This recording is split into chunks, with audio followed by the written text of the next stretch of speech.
Assalamualaikum warahmatullahi wabarakatuh. Sahabat dimanapun berada, kalau kita mendengar kata-kata wali Allah atau wali Allah, maka yang terbayang di dalam pikiran kita adalah sosok atau seseorang yang berada di dalam hutan untuk menyepi atau di dalam pegunungan. Padahal itu adalah persepsi yang salah. Karena bisa jadi dia sedang bertapa atau semedi. Bisa juga dia sedang melarikan diri karena sebagai buronan. Ternyata wali-wali Allah itu ada di sekitar kita. Bahkan bisa jadi Anda adalah seorang wali Allah. Karena Allah berfirman di dalam Al-Quran, di dalam surat Yunus ayat 62-63. Ala inna awliya Allahi la khaufun alaihim walahum yahzanun. Ingatlah, sesungguhnya wali-wali Allah itu tidak ada kekhawatiran terhadap mereka dan mereka tidak pula bersedih hati. Inilah salah satu cuplikan ceramah dari Buya Ar-Razi Hasim. Semoga bermanfaat.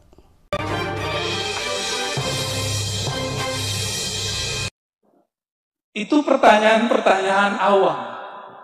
Wali gak begitu. Wali itu urusan Allah. Ada wali berserban, ada yang tidak berserban. Nah, itulah kalam Imam Ibn Ta'ilah yang menjadi masyrab ruhani beliau. Sungguh hebat Allah Ta'ala menyimpan para walinya dengan sifat-sifat manusiawi. Dia berusaha, dia kerja, dia sehat, dia sakit, dia nikah, dia konflik, dia punya masalah, dia juga berdosa. Orang awam akan berkalam, masa wali berdosa? Itu murid tertipu. Yang gak berdosa itu nabi, bukan wali. Maka kalau kiai kita, guru kita, habib kita ada kesalahan, kesilapan, berarti dia beneran wali. Karena kalau gak pernah salah berarti ada nabi setelah Nabi Muhammad SAW. Mungkin gak? Adakah nabi setelah Nabi Muhammad SAW? Maka tidaklah pantas seorang murid, seorang jamaah, seorang santri mengkultuskan gurunya setara dengan Nabi. Kita ta'zim, tapi kita tetap katakan beliau itu manusia. Semoga yang hadir malam ini Allah catat namanya sebagai pecinta wali-wali Allah. Siapa yang cinta wali-wali Allah berarti cinta baginda Rasulullah SAW. Saya diminta untuk berbicara mengenai khasaisul haul, keistimewaan haul. Di dalam hadis Imam Muslim, coba perhatikan nih hadis. Kalau tadi yang dibaca nama beliau, sekarang kalamnya. Apa kata beliau? Aksiru min dzikri hadhimil ladzat. Perbanyaklah ingat sesuatu yang dapat memutus rasa kelezatan duniawi. Al-maut. Siapakah itu? Al-maut. Begitu kata rawi ahli hadis. Karena ahli hadis berhukum dengan hukum zahir. Tetapi sebagian ulama ahli rohani mengaitkan hadis ini dengan surat Az-Zumar. Coba dengarkan ayatnya, pendek sekali. Innaka mayyitun wa innahum mayyitun. Ada yang bisa baca lagi? Ayo sama-sama baca. Tadi baca sholawat kenceng, baca Qurannya harus juga kenceng. Innaka mayyitun wa innahum mayyitun. Tapi para ulama nggak ada yang berani menamakan baginda Sayyidina Mayyit, itu nggak ada yang berani. ta'adduban bin Nabi sallallahu alaihi wasallam. Tapi Allah memberikan satu hal kepada beliau, satu makom. Apa kata Allah Subhanahu wa taala kepada beliau? Innaka ya Muhammad mayyitun. Hai Muhammad, kata Allah, engkau itulah hakikat al-mayyit. Maka ahlul haqa'iq, ahli rohani, jika diajak, ayo ingat mati, yang terbayang baginda Nabi Muhammad sallallahu alaihi wasallam. Karena al-maut tidak mungkin ada kecuali ada yang mayyit. Mungkinkah ada kematian tapi tidak ada orangnya? Dan beliaulah yang mengajarkan kita untuk mematikan diri sebelum mati. Ini yang dikatakan Sayyidina Umar, mutu qabla an tamutu. Hendaklah engkau mayitkan dirimu sebelum engkau betul-betul jadi mayit. Maka jika disebut akthiru min dzikri hadhimil ladzat, perbanyak ingat yang dapat memutus kenikmatan duniawi, kenikmatan fisik. Suatu kali dalam hadis Imam Muslim, Sayyidina Abu Bakar dan Hamzalah, mereka ketemu di persimpangan jalan. Apa kata Hamzalah? Ya Abu Bakar, ma bika ya Abu Bakar? Ada apa dengan wajahmu wahai Abu Bakar? Galau. Ini di depan saya banyak wajah galau ini ya. Padahal sudah sholawat. Nih paling asli nih. Kata Sayyidina Abu Bakar, ya Hanzalah, apa bedanya mukamu dengan mukaku? Sama-sama galau. Tapi perhatikan, galaunya Sayyidina Abu Bakar bukan masalah jodoh. Galaunya Sayyidina Hanzalah bukan masalah fulus. Galaunya apa? Mereka curhatlah berdua. Lalu mereka sepakat, ayo kita ceritakan curhatan ini kepada baginda Rasulullah sallallahu alaihi wasallam. Sampai pada hadirat Rasulullah sallallahu alaihi wasallam. Apa kata Sayyidina Abu Bakar? Ya Rasulullah, kalau kami hadir bersama engkau, nikmat dunia putus. Itulah hadimul ladzat. Kalau kami datang kepada engkau wahai baginda, kami lupa dengan keluarga, lupa dengan pekerjaan, lupa semuanya. Ka'annal jannah baina a'yunina. Seakan-akan akhirat surga sudah di depan kami. Itulah yang disebut al-maut. Gak mungkin orang merasakan ini kalau dia belum mati. Maka siapapun yang merindukan surga, sebenarnya dia telah mematikan dirinya sebelum mati. Siapa saja yang merindukan baginda Rasulullah SAW, telah merindukan kematian sebelum itu datang menjelang. Maka Rasulullah SAW mengatakan, seandainya lau tadumuna ala ma kuntum indi wa dzikri, seandainya kalian membawa rasa ini, rasa apa?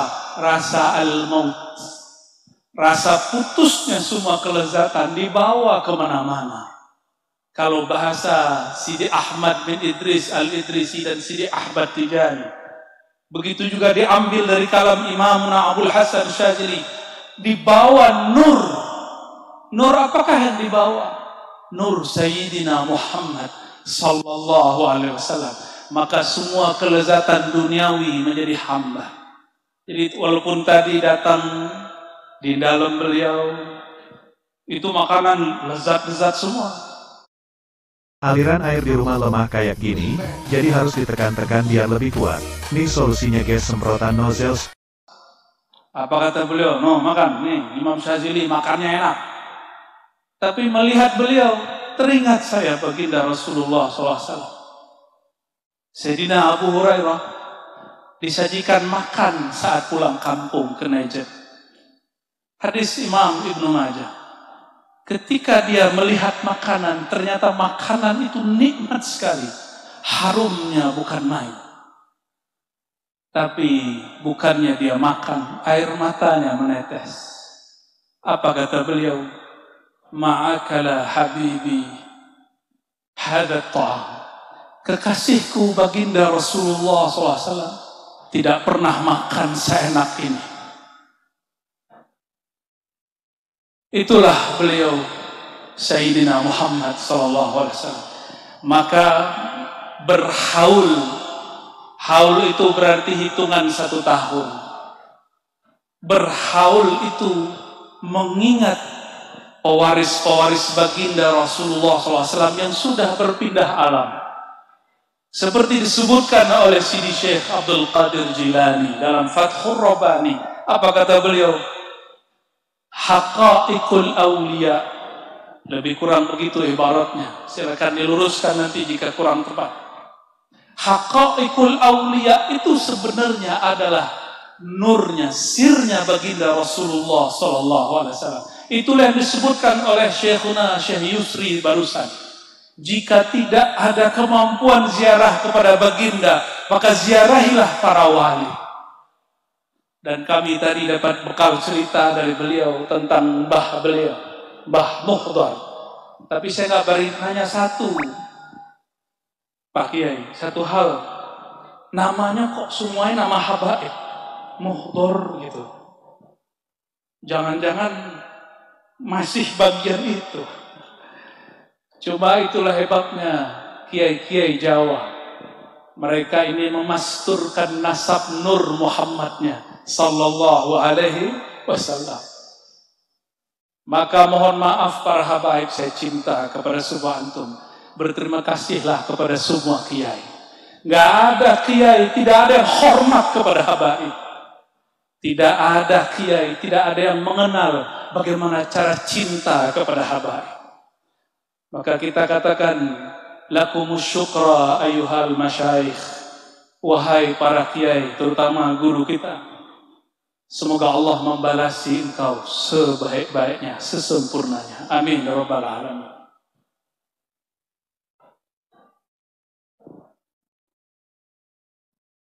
Oleh karena itu, menghaulkan seorang wali, seorang kiai. Ya kiai itu ya wali, mau cari wali kemana lagi? Kata kita Syafi'i, yang hadir ini mazhabnya Syafi'i bukan? Syafi'i. Kita ini Syafi'i semua. Akidah kita Ahlussunnah Asy'ariyah semua. Imam Asy'ari bermazhab Syafi'i. Kata Imam Syafi'i, "Illam yakunil ulama awliya, famanil awliya?" Kalau bukanlah ulama kiai itu yang wali, terus wali siapa lagi? Jadi jangan bayangkan wali tinggal di atas gunung doang. Itu petapa. Jangan dibayangkan wali tinggal di atas di hutan-hutan. Itu belum tentu. Siapa tahu orang semedi atau orang melarikan diri. Wali itu baina azhurina, ada bersama kita. Inilah kalam penutup saya.